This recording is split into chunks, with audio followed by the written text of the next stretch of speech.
A paz do Senhor, meus irmãos. No dia de hoje nós vamos iniciar essa nova matéria do curso de formação de obreiros, o CFO do nosso IBP aqui em Paulinha. E essa matéria tem por nome Diaconato. Para os irmãos que não me conhecem, eu sou o Felipe e estarei ministrando essa matéria durante as próximas semanas para os irmãos. Acredito que os irmãos provavelmente já devem estar com as suas apostilas, né? A apostila do diaconato. E iniciando aqui a matéria, ela vai nos falar, né, de que a matéria ela vai ser dividida em duas partes. Primeiro vai falar um pouco da instituição da função dos diáconos na igreja primitiva, as suas atividades e o propósito de Deus ao chamar servos para essa função. E em um segundo momento, a apostila vai tratar a respeito da visão da mulher e do seu papel no plano divino como serva de Deus e também sobre o seu trabalho na igreja. Introduzindo, portanto, essa matéria, nós percebemos que a igreja ela vai ter três principais funções aqui na face da terra. A primeira função da igreja na face da terra é a evangelização. Esse é o principal objetivo pelo qual a igreja existe. A igreja existe para evangelizar, para pregar o evangelho, para anunciar as boas novas da salvação para aqueles que estão perdidos, para aqueles que precisam da graça de Deus. Então essa é, portanto, a primeira função da igreja aqui na terra, a evangelização dos perdidos.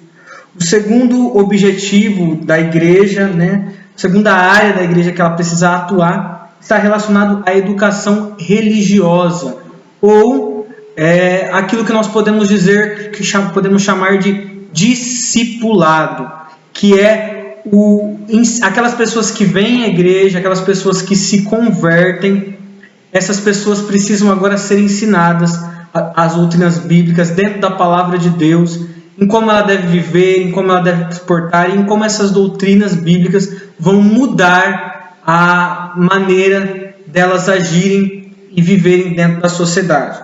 E um terceiro área na qual a igreja também precisa atuar é a assistência social, ajudando aqueles que têm maiores necessidades, aqueles que padecem mais necessidades, tanto daqueles que fazem parte da igreja, como também aqueles que não fazem parte da igreja de Cristo. É por isso que na carta de Tiago vai nos falar que a verdadeira religião é ajudar, os órfãos e cuidar dos órfãos e das viúvas. Sendo, portanto, a igreja, a fé cristã, a verdadeira fé, a verdadeira religião, ela deve estar empenhada na assistência social e na ajuda. Então esse é o tripé da igreja cristã, das áreas de atuação dela. Ela precisa primeiramente evangelizar, depois a educação religiosa, que é o discipulado, e em terceiro lugar ela precisa fazer a assistência social, ajudar as pessoas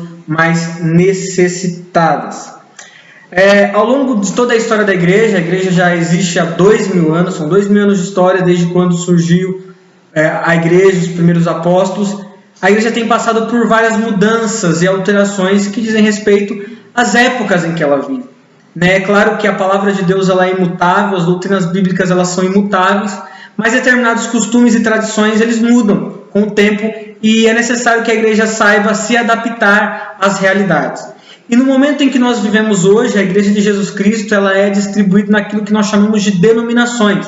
Existem vários grupos que fazem parte da Igreja de Cristo, que são as denominações cristãs. Nós temos os batistas, os presbiterianos, os metodistas, os assembleanos. São grupos, igrejas, denominações, que todas elas fazem parte do corpo de Cristo.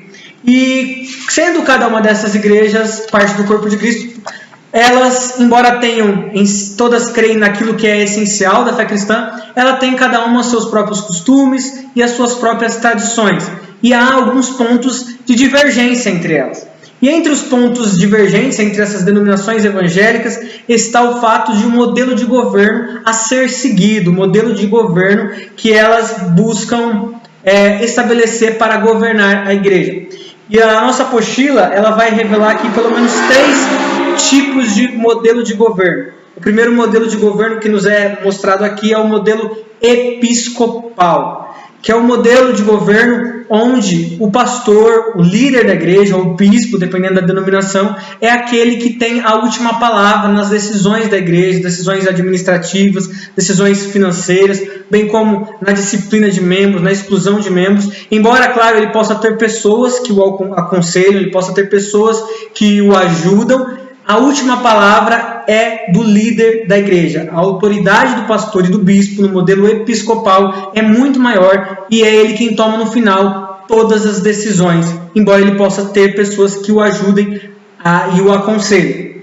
O segundo modelo de governo que nós temos é o modelo presbiteriano. O modelo de governo presbiteriano é o modelo em que os membros da igreja eles votam em pessoas que eles elegem pessoas que vão ser os presbíteros da igreja, e esse presbitério, eles vão ser aqueles que vão ser os responsáveis por tomar todas as decisões administrativas, financeiras dentro da igreja. Então, é mais de uma forma representativa, né? Se a gente trazer para aquilo que a gente vê, por exemplo, na política do nosso país, nós elegemos, por exemplo, os deputados federais que devem ser os nossos representantes. Não somos nós que votamos as leis, que tomamos as decisões do nosso país. Nossa tarefa é votar neles e nós vamos sempre votar em pessoas que estejam alinhadas com as nossas ideias, e essas pessoas, quando estiverem votando lá, elas vão estar votando baseado no voto que nós demos para ela, e vão estar fazendo isso em nosso nome. Então o modelo presbiteriano é esse modelo representativo. Os membros da igreja elegem pessoas, e essas pessoas representam eles e tomam as decisões administrativas, financeiras da igreja. Então esse é um outro modelo de governo.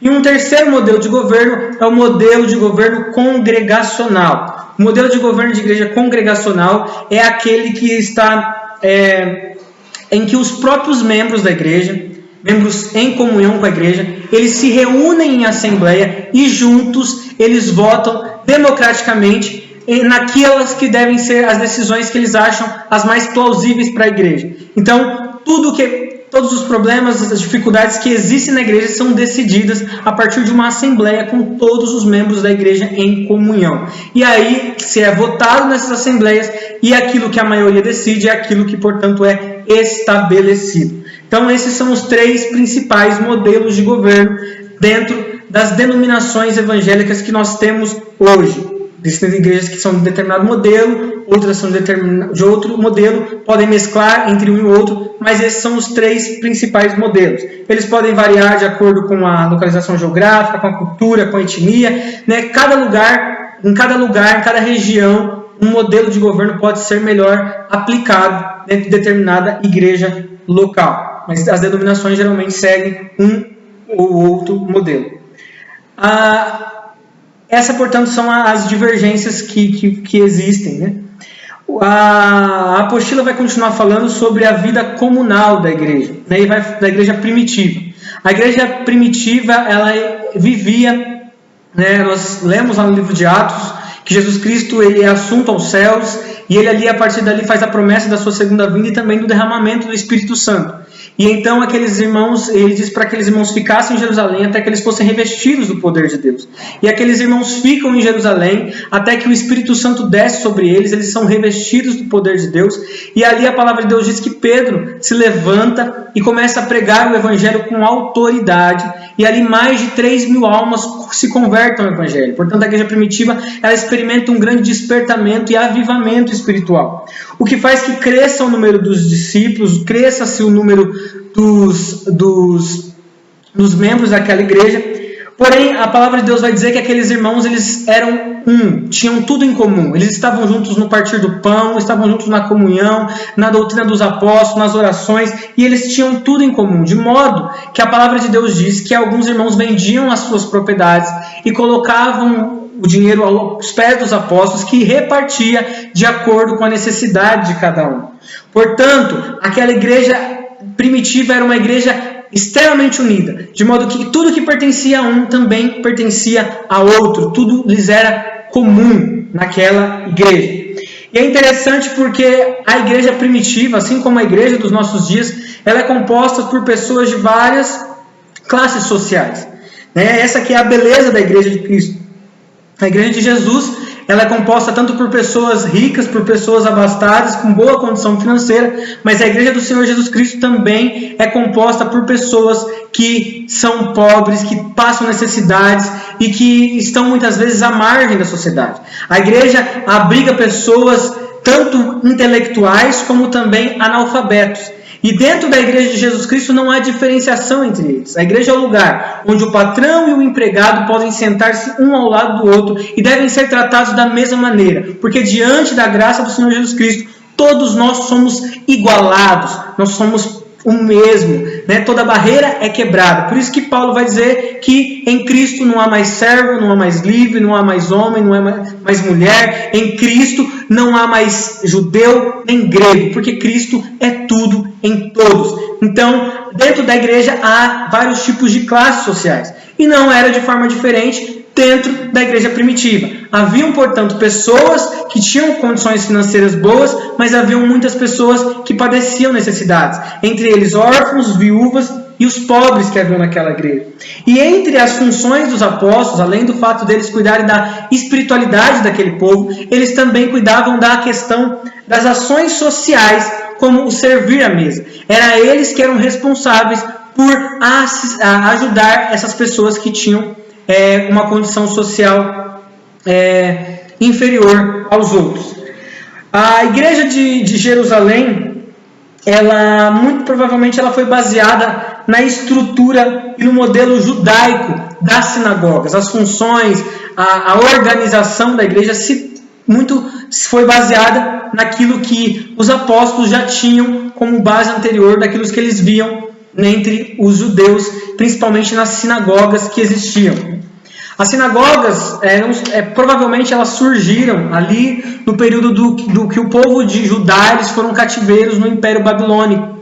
E ali o templo havia sido destruído, eles estavam cativos, e aí eles começaram a precisar, eles criaram então as sinagogas, que eram espaços onde eles poderiam se reunir para estudar a palavra de Deus, para aprender a lei de Deus e muitas vezes para adorar e buscar a Deus também em oração. Para que uma sinagoga pudesse ser estabelecida era necessário um número mínimo de 10 homens, de 10 pessoas. E dentro da sinagoga haviam alguns tipos de cargos, né? Os cargos que haviam eram os cargos de chefes, né? Que eram os responsáveis pela organização do culto e pela autoridade dentro da comunidade, os anciãos que formavam o concílio ou o conselho sobre a autoridade desses chefes e eram responsáveis para julgar, orientar as causas da comunidade, os anjos eclesiásticos que operavam como leitores dos pergaminhos, das orações e como mensageiros, e os assistentes que preparavam e cuidavam dos livros, limpavam a sinagoga e abria e fechava a sinagoga. Então, esses eram os 4 principais cargos que haviam dentro da sinagoga. A palavra sinagoga, ela tem como significado assembleia, né? Um significado parecido com o da igreja, que vem da palavra grega eclésia, e que também significa assembleia. Bom, a igreja de Jerusalém, ela tinha uma estrutura administrativa muito provavelmente, como eu já falei, semelhante àquela das sinagogas. Porque a gente precisa lembrar que os apóstolos eles eram judeus e a maior parte dos cristãos da igreja primitiva eles também eram formados por pessoas que vieram do judaísmo. A princípio, o cristianismo ele era considerado nada mais do que um braço do próprio judaísmo, uma vertente do judaísmo. Com o passar do tempo, quando ele começa a se espalhar entre povos gentios, é que ele vai tomando a forma de uma fé que é diferenciada dos judeus. Mas, a princípio, a maior parte dos cristãos, os primeiros cristãos, eles vieram de tradição judaica e, portanto, os apóstolos basearam a organização da igreja muito influenciado por aquilo que já existiam das tradições judaicas e das sinagogas. Os apóstolos eles tinham algumas tarefas na sua função, né? Primeiramente, os apóstolos eram responsáveis pelas atividades espirituais no que dizia respeito à igreja, né? Tanto que em vários momentos em Atos nós vamos ouvir ali escrito a doutrina dos apóstolos, o que revela que eram eles os responsáveis pelo ensino da igreja. Eram os apóstolos que ensinavam à igreja aquilo que foi recebido pelo Senhor Jesus Cristo, o evangelho do Senhor Jesus Cristo. Eles que pregavam, que evangelizavam e que discipulavam e ensinavam a igreja a viverem, a praticarem a fé cristã. Então eles tinham, portanto, eles precisavam se afadigar nesse trabalho árduo que é o trabalho do ensino. Essa, portanto, era a primeira função dos apóstolos.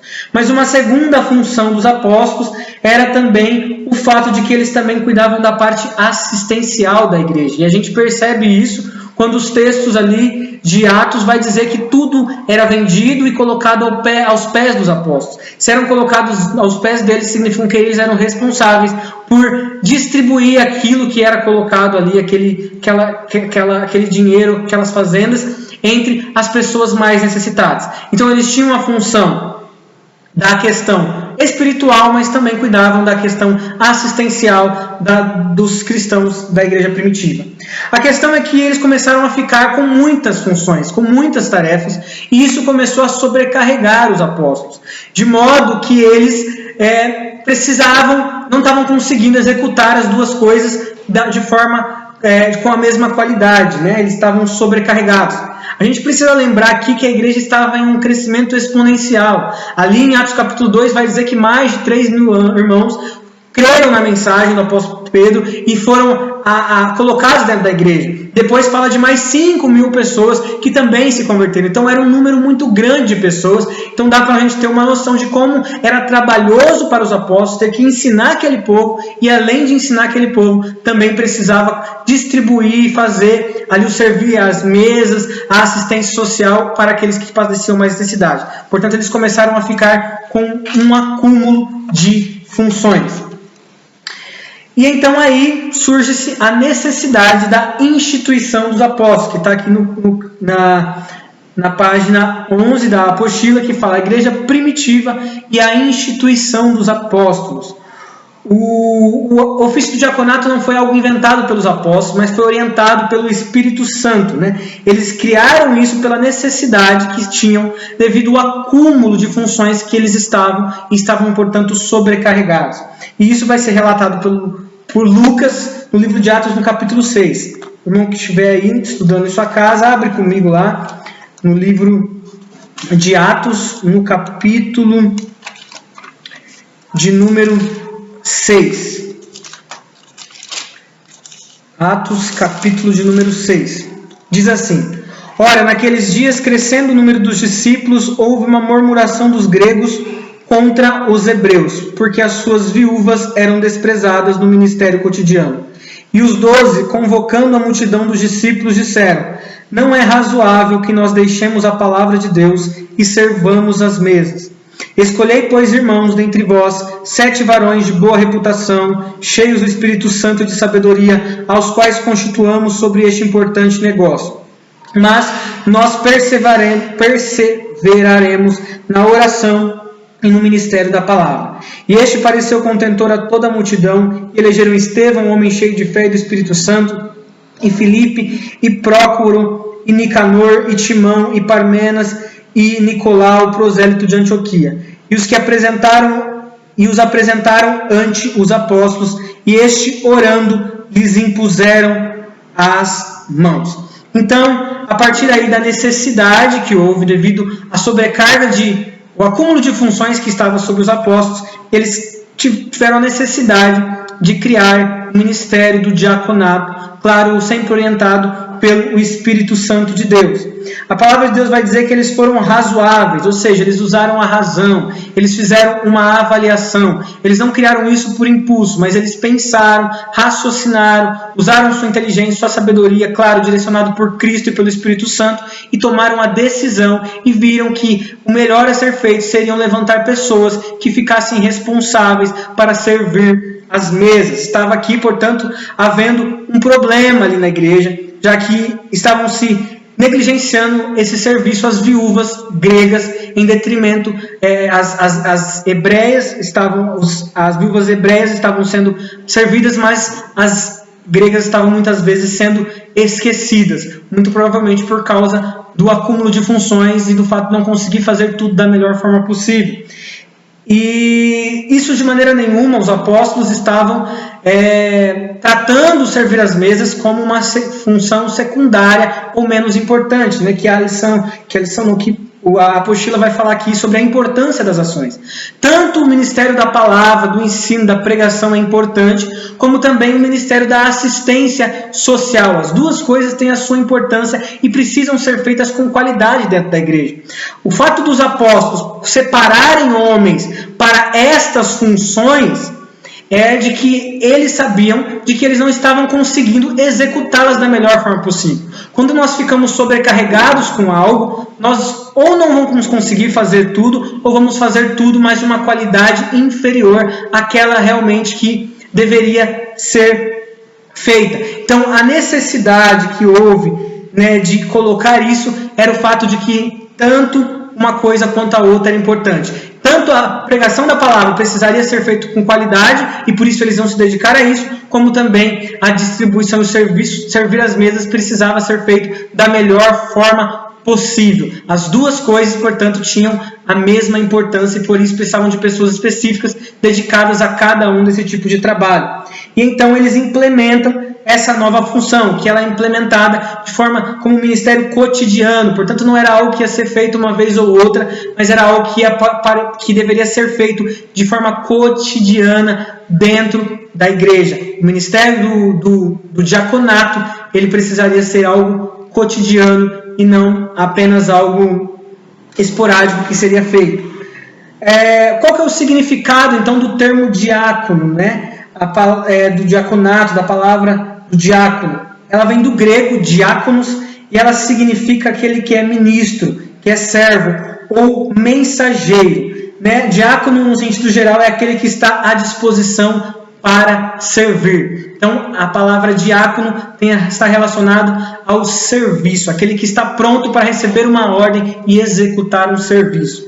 E o chamado a servir é um chamado para todo cristão. Né? O próprio Senhor Jesus Cristo, ele disse que ele mesmo não veio ser servido, mas ele veio servir e dar a sua vida em favor de muitos. O que nos revela, né, de que todos nós somos chamados a servir da melhor forma possível dentro da igreja. Jesus, ele disse que aquele que quiser ser grande dentro do reino de Deus deve ser o servo de todos. Né? A maior função e o maior cargo que nós podemos chegar dentro da igreja de Cristo é o cargo de servo. Certa vez eu ouvi um pastor dizendo, e ele disse com muita razão, que crente que não serve, não serve. Se nós não estamos dispostos a sermos úteis, se nós queremos ser úteis na obra de Deus, nós devemos estar prontos para receber ordens e para servir. Então esse o diaconato, ele é criado nesse objetivo e tem um significado desde a sua palavra, da sua etimologia, da sua origem, de servir, de estar pronto a obedecer determinada ordem, né? É importante dizer, então, portanto, que os apóstolos estavam sobrecarregados e que eles, então, foram de redistribuir as suas funções, né? Quando eu li isso, eu me lembrava da história que está no Antigo Testamento de Moisés, que a palavra de Deus diz que Moisés ele julgava todo o povo de Israel. E ele começou a ficar sobrecarregado, porque ele ficava de manhã, todo o dia inteiro, julgando causas do povo de Israel, o dia todo. Até que o seu sogro Jetro fala para Moisés: Moisés, levanta homens capacitados, homens responsáveis por 10, por 100, por 1000, e esses homens vão ajudar você nessa função de julgar o povo. E eles vão cuidar dos casos menores, e apenas os casos mais graves é que chegarão até você. Então, a decisão dos apóstolos de instituir o diaconato é na questão de ajudá-los a exercer a sua função da melhor forma possível, né? Moisés estava sobrecarregado, ele precisava de homens para o auxiliar. Na obra de Deus, em qualquer coisa nas nossas vidas, nós precisamos de pessoas que nos ajudem. Ninguém chega longe se for sozinho. Nós precisamos de pessoas que nos auxiliem para que nós possamos ir mais longe. Nós não conseguimos ser autossuficientes. Nós precisamos uns dos outros. Bom, então nós vamos ver então algumas qualificações. Quais são as qualificações, os pré-requisitos para alguém que é chamado por Deus para ser diácono? E essas qualificações, algumas delas vão estar aqui no capítulo 6 do livro de Atos, mas outras vão estar ali em 1 Timóteo, no capítulo 3, a partir do versículo 8 até o versículo 13, que é aquilo que o apóstolo Paulo vai deixar para nós. Bom, as qualificações que são deixadas ali no livro de Atos, primeiro é a boa reputação. O diácono, ele precisa ter uma boa reputação. Significa o quê? Ter um bom testemunho, ser um exemplo para os fiéis, um exemplo para aqueles que também estão fora da igreja. Uma pessoa que tem uma boa reputação é uma pessoa de quem a gente ouve falar bem, é uma pessoa que tem um bom testemunho, é uma pessoa em quem nós podemos dar crédito. E como que é uma pessoa que tem uma boa reputação? É uma pessoa que busca praticar e viver a palavra de Deus no seu dia a dia. O pastor Hernandes Dias Lopes ele tem uma frase que ele diz: cuide da sua piedade, que Deus cuidará da sua reputação. Quando nós cuidamos da piedade, quando nós vivemos uma vida piedosa, praticando a palavra de Deus, automaticamente nós vamos ter uma boa reputação. É claro que porventura possam surgir pessoas que vão tentar nos acusar de coisas mentirosas, nos caluniar, mas a nossa vida vai falar mais alto do que as mentiras de qualquer um que possa querer nos caluniar. A nossa vida, a nossa reputação, quando nós praticamos a palavra de Deus, sempre será boa. E essa precisa ser uma característica que faça parte da vida do diácono. Uma segunda característica que também precisa fazer parte do diácono, da vida do diácono, é de ser cheio do Espírito Santo. O diácono precisa ser cheio do Espírito Santo. E aí você pode perguntar, mas o que é ser cheio do Espírito Santo? E é algo interessante porque todo cristão ele tem o Espírito Santo. Todos nós, no momento em que nós somos salvos, nós recebemos o Espírito Santo e ele passa a habitar dentro das nossas vidas. Mas fato é de que nem todos os cristãos eles são cheios do Espírito Santo. Todos têm o Espírito Santo, mas nem todos são cheios do Espírito Santo. E o pastor Hernandes Dias Lopes ele também vai falar uma coisa muito interessante, porque ele fala: todo cristão tem o Espírito presente, mas nem todo cristão tem o Espírito presidente. Uma coisa é ter o Espírito Santo, outra coisa é ser cheio do Espírito Santo. A pessoa que tem o Espírito Santo não necessariamente ela é cheia do Espírito Santo.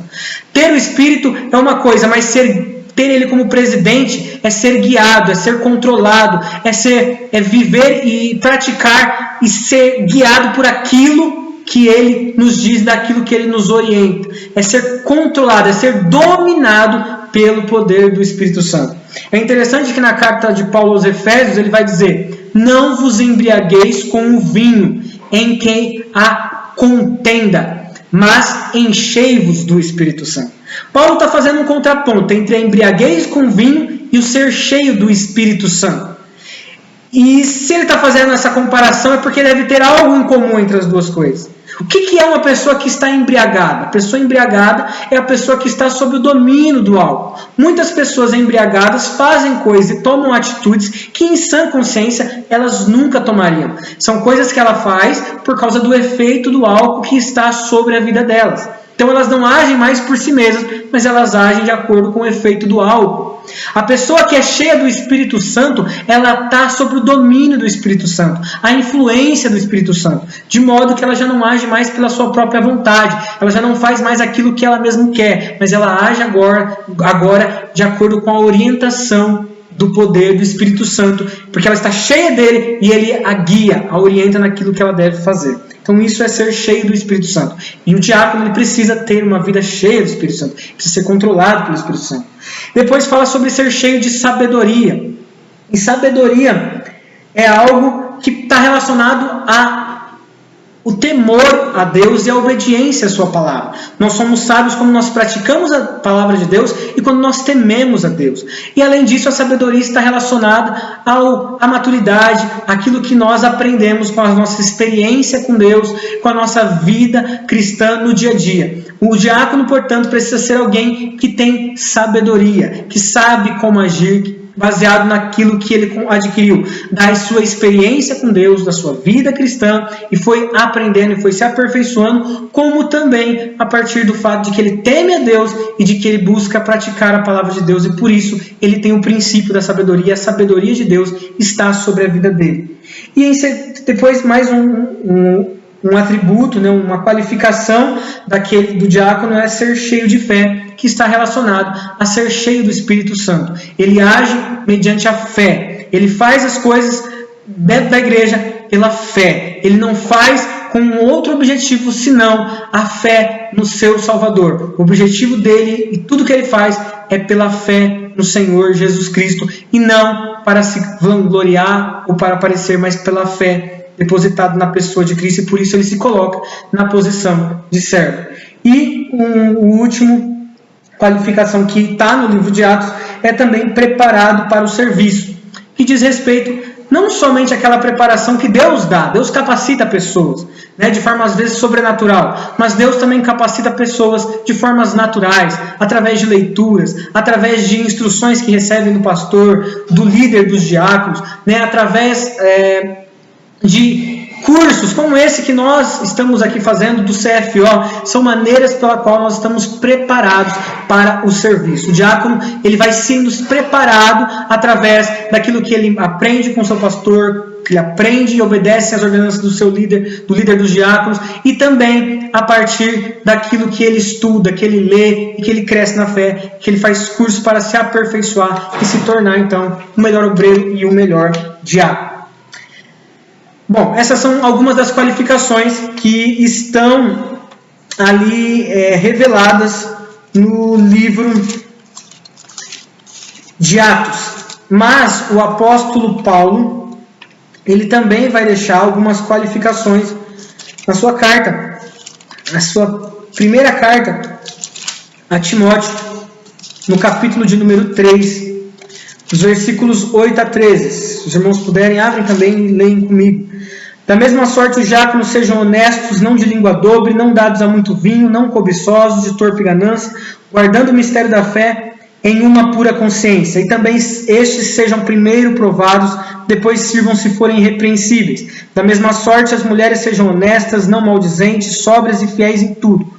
Os diáconos sejam maridos de uma mulher e governem bem os seus filhos e as suas próprias casas, porque os que servirem bem como diáconos adquirirão para si uma boa posição e muita confiança na fé que há em Cristo Jesus. Então aqui o apóstolo Paulo vai dar algumas características daquele que exerce a função de diácono dentro da igreja.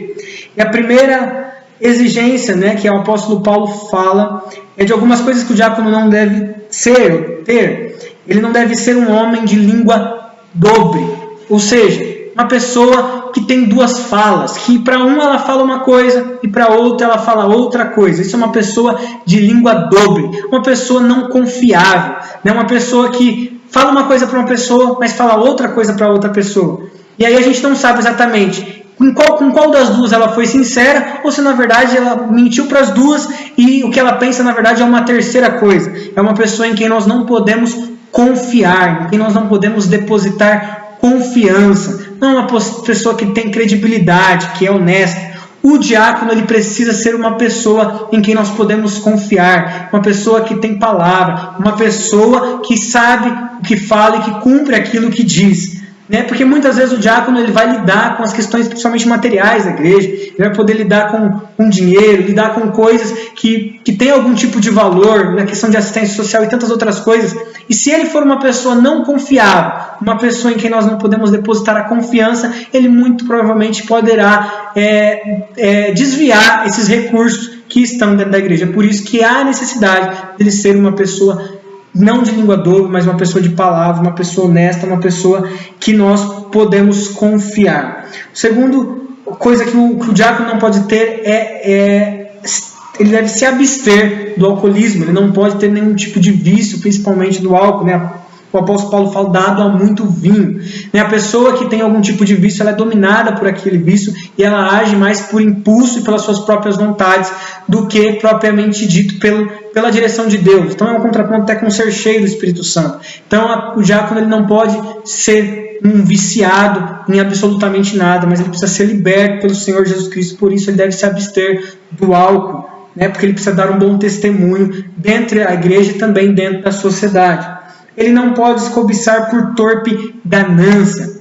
É aquela pessoa que faz as coisas com um interesse secundário. Né? O objetivo da pessoa não é fazer para a glória de Deus, mas ela faz porque ela quer galgar cargos maiores, ela faz porque ela quer conseguir algum tipo de recompensa. Então ela faz para agradar pessoas e não para agradar a Deus, sempre buscando um interesse secundário, muitas vezes pecaminoso. Então o diácono ele não pode ser uma pessoa de torpe ganância, né, de uma ganância torpe, mas ele deve fazer as coisas com integridade, com o objetivo da glória de Deus e do serviço à igreja.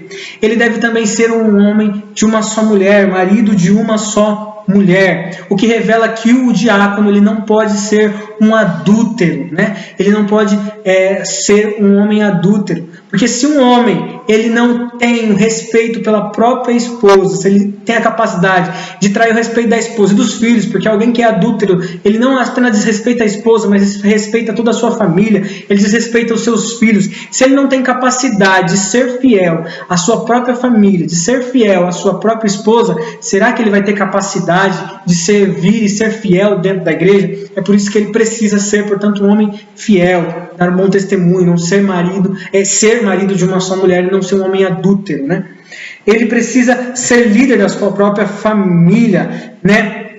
Fala que ele precisa governar bem a sua casa, porque se ele não consegue governar e administrar a própria casa, que é um grupo menor de pessoas, será que ele vai conseguir, né, cuidar das coisas dentro da igreja, onde está envolvido um número muito maior de pessoas e onde são pessoas que muitas vezes podem criticá-lo? Se ele não consegue fazer e nem governar aqueles que mais o amam, que são a sua própria família, e que é um número menor, será que ele vai conseguir fazer isso, né, dentro da igreja? Então, por isso é um pré-requisito. Se a gente não consegue fazer o básico, a gente não pode fazer o extraordinário. Então, tudo tem que começar dentro da nossa própria casa, dentro da nossa própria família. E, no último coisa que o apóstolo Paulo também vai falar, é que ele precisa ser um homem sério, né? Um homem que a gente pode ter credibilidade, né? Não é um homem em quem nós podemos ver seriedade, que não leva as coisas de qualquer forma, de qualquer jeito, mas um homem que tem compromisso e que leva as coisas com toda a seriedade. Então, essas são algumas das características, né, que são colocadas aqui, tanto no livro de Atos, no capítulo 6, e no livro na primeira carta do apóstolo Paulo a Timóteo, também no capítulo 3, a partir do versículo 8. Então, capítulo 6 de Atos, primeira carta de Timóteo, a Timóteo, capítulo 3, a partir do versículo 8. Essas são características que precisam pertencer à vida do diácono. Bom, essa foi a nossa primeira aula, né? Semana que vem nós vamos ter mais. E foi apenas a introdução. Nós entendemos, né, como surgiu o diaconato, como funcionava mais ou menos a administração da igreja no primeiro século ali em Jerusalém, e quais são as qualificações e os pré-requisitos para aquele que Deus chama para esse ministério tão importante dentro da igreja. E na semana que vem nós estaremos dando continuidade. Nós terminamos aqui na página 13, e a partir de semana que vem nós vamos continuar a partir da página 14, que começa com o dever de servir bem como diácono. Que Deus abençoe sua vida. Qualquer coisa estou à disposição. Fiquem com Deus.